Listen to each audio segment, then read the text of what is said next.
Tonga market ನಮ್ಮ ಕೋಲಾರ ಜಿಲ್ಲೆಯ ಶ್ರೀನಿವಾಸಪುರ ತಾಲೂಕಿನಲ್ಲಿದೆ. ಇಲ್ಲಿ ಸುಮಾರು ವರ್ಷಗಳಿಂದ ಮಾವು ಬೆಳೆಗಾರರು ಸಂಕಷ್ಟದಲ್ಲಿದ್ದಾರೆ. ಕರ್ನಾಟಕ ರಾಜ್ಯದಲ್ಲಿ ಬೇಕಾದಷ್ಟು ಸರ್ಕಾರಗಳು ಬಂದವು ಹೋದವು, ಆದರೆ ನಮ್ಮ ಮಾವು ಬೆಳೆಗಾರರ ಸಂಕಷ್ಟ ಮಾತ್ರ ಇದುವರೆಗೂ ಪರಿಹಾರ ಆಗಿಲ್ಲ.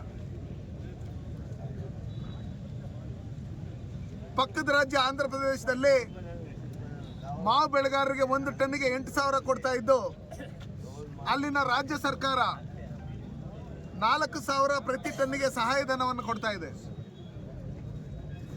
ಆದರೆ ನಮ್ಮ ಕರ್ನಾಟಕದಲ್ಲಿರ್ತಕ್ಕಂಥ ಫುಲ್ ಫ್ಯಾಕ್ಟ್ರಿಗಳು ಶ್ರೀನಿವಾಸಪುರದಲ್ಲಿರ್ತಕ್ಕಂಥವು ಇನ್ನೂ ಓಪನ್ ಆಗಿಲ್ಲ. ಮಾವು ಬೆಳೆಗಾರರು ಸಂಕಷ್ಟದಲ್ಲಿದ್ದಾರೆ. ಕೂಡಲೇ ಸರ್ಕಾರ ಇದರಲ್ಲಿ ಮಧ್ಯಪ್ರವೇಶ ಮಾಡಬೇಕು ಅಂತೇಳಿ ಸಂಬಂಧಪಟ್ಟಂತ ಜಿಲ್ಲಾ ಉಸ್ತುವಾರಿ ಸಚಿವರು ಬರಬೇಕು, DC ಅವರು ಬರಬೇಕು, ತೋಟಗಾರಿಕಾ ಸಚಿವರು ಬರಬೇಕು ಅಂತ ಹೇಳಿ ನಮ್ಮ ಎಲ್ಲ ಕೋಲಾರ ಜಿಲ್ಲೆಯ ಮಾವು ಬೆಳೆಗಾರರ ಸಂಘದ ಅಧ್ಯಕ್ಷರು, ಎಲ್ಲ ಮರ್ಚೆಂಟ್ಗಳು, ಎಲ್ಲ ರೈತರು ಸುಮಾರು 10 ದಿವಸಗಳಿಂದ DC ಅವರಿಗೆ ಮನವಿ ಕೊಟ್ರೇನು ಇದುವರೆಗೂ ಯಾರು ಬರದೇ ಇರತಕ್ಕಂಥದ್ದು ಈ ಮುಷ್ಕರಕ್ಕೆ ಕಾರಣವಾಗಿದೆ. ನಾವು ಈ ರಾಜ್ಯ ಸರ್ಕಾರಕ್ಕೆ ಮನವಿ ಮಾಡ್ಕೊಂತೀರಿ. ಇವತ್ತು ಏನು ನಮ್ಮ ಮಾವು ಬೆಳೆಗಾರ, ಇವತ್ತು ನಂದು 3 ಎಕರೆ ಇದೆ, ನಾನು ಬೆಳೆದಿರ್ತಕ್ಕಂಥ ಬೆಳೆಗೆ ನನಗೆ ಸರಿಯಾಗಿ ಬೆಲೆ ಸಿಗ್ತಾ ಇಲ್ಲ, ನಾನು ಸೂಸೈಡ್ ಮಾಡ್ಕೊತೀನಿ ಅಂತೇಳಿ ಇವತ್ತು ಮಾವಿನ ರಾಶಿ ಮೇಲೆ ಕುತ್ಕೊಂಡಿದ್ದಾನೆ. ಅದೇ ರೀತಿಯಲ್ಲಿ ಬೇಕಾದಷ್ಟು ಜನ ಇವತ್ತು 1 ಟನ್ ಮಾವು ಬೆಳೆಯೋದಕ್ಕೆ ಎಷ್ಟು ಖರ್ಚಾಗುತ್ತೆ, ಅದನ್ನ ಕೀಳೋದಕ್ಕೆ ಕನಿಷ್ಠ ಪಕ್ಷ 3,500,000 ಖರ್ಚಾಗುತ್ತೆ. ಲೇಬರ್ಸ್ಗೆ ಮತ್ತೆ ಟ್ರ್ಯಾಕ್ಟರ್ಗೆ, ಅದಕ್ಕೆಲ್ಲ. ಹಂಗಿರ್ತಕ್ಕಂಥ ಸಂದರ್ಭದಲ್ಲಿ ಇವತ್ತು ಬರೀ 1,500,000 ರೂಪಾಯಿ ಉಳಿಸ್ಕೊಂಡು ಏನು ಮಾಡೋಕ್ಕಾಗುತ್ತೆ? ಇಲ್ಲಿರ್ತಕ್ಕಂಥ ರೈತರು ವರ್ಷಕ್ಕೊಂದು ಬಾರಿ ಮಾವು ಬೆಳೆ ಬಂದಾಗ ಮಕ್ಕಳಿಗೆ ಮದುವೆ ಮಾಡೋಣ, ಏನೋ ಮನೆ ಕಟ್ಟೋಣ, ಇಲ್ಲ ಸಾಲ ತೀರ್ಸೋಣ, ಇಲ್ಲ ಮೈಗೂ ಹುಷಾರಿಲ್ಲ ಹಾಸ್ಪಿಟ್ಲಿಗೆ ಹೋಗೋಣ ಅಂತೇಳಿ ಕಾಯ್ತಾ ಇರ್ತಕ್ಕಂಥ ಸಂದರ್ಭದಲ್ಲಿ ಇವತ್ತು ಇಷ್ಟು ಬೆಲೆ ಪಾತಾಳಕ್ಕೆ ಹೋಗಿರ್ತಕ್ಕಂಥ ಸಂದರ್ಭದಲ್ಲಿ ಇವತ್ತು ರೈತರು ತೊಂದರೆಯಲ್ಲಿದ್ದಾರೆ.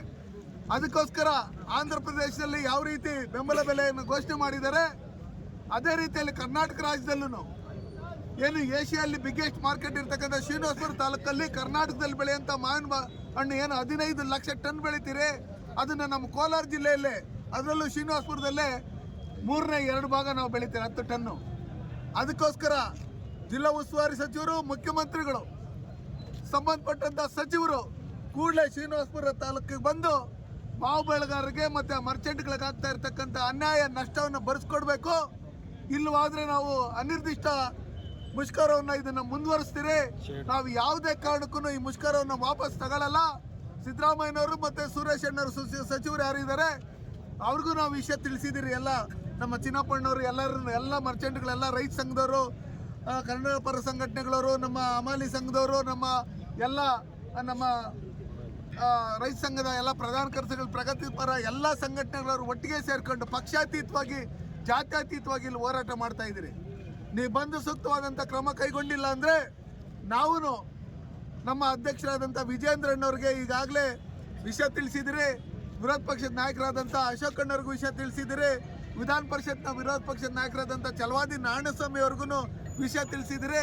ನಾಳೆ ಅಶ್ವತ್ಥನಾರಾಯಣವರು, ಮಾಜಿ ಉಪಮುಖ್ಯಮಂತ್ರಿಗಳು ಶ್ರೀನಿವಾಸಪುರಕ್ಕೆ ಬರ್ತೀನಿ ಅಂತ ಹೇಳಿದ್ದಾರೆ.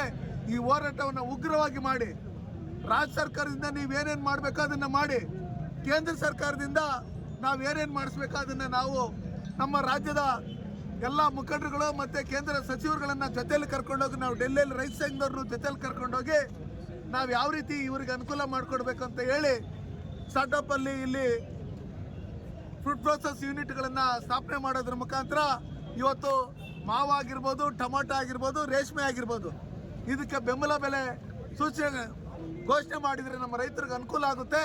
ಅದಕ್ಕೋಸ್ಕರ ಕೂಡಲೇ ಸಿದ್ದರಾಮಯ್ಯನವರು ಇಲ್ಲೇ ಚಿಕ್ಕಬಳ್ಳಾಪುರದಲ್ಲಿದ್ದಾರೆ, ನಮ್ಮ ಜಿಲ್ಲಾ ಉಸ್ತುವಾರಿ ಸಚಿವರನ್ನು ಚಿಕ್ಕಬಳ್ಳಾಪುರದಲ್ಲೇ ಇದ್ದಾರೆ. ಅವ್ರು 0 ಟ್ರಾಫಿಕಲ್ಲಿ ಚಿಕ್ಕಬಳ್ಳಾಪುರ ಬಿಟ್ಟರೆ 25 ನಿಮಿಷಕ್ಕೆ ನಾವು ಶ್ರೀನಿವಾಸಪುರಕ್ಕೆ ಬರ್ಬೋದು ಅವರು. ಅದಕ್ಕೆ ಕೂಡಲೇ ಬಂದು ಏನು ರೈತರು ಇವತ್ತು ಬಿಸಿಲಲ್ಲಿ ಮಾವಿನಣ್ಣನ್ನ ರಸ್ತೆಗೆ ಬಿಸಾಕಿ ಇವತ್ತು ಅವ್ರು ಗೋಳಾಡ್ತಾ ಇದ್ದಾರೆ. ಅವರ ಸಂಕಷ್ಟನ ನೀವು ಪರಿಹಾರ ಮಾಡಿಲ್ಲ ಅಂದರೆ ಆ ಗೋಳು ನಿಮ್ಗೆ ತಗಲುತ್ತೆ. ಬೇಗಲೇ ಬಂದು ನೀವು ಇದನ್ನು ಬಗೆಹರಿಸ್ಬೇಕಂತ ಹೇಳಿ ನಾವು ಮನವಿ ಮಾಡ್ಕೊತೀವಿ.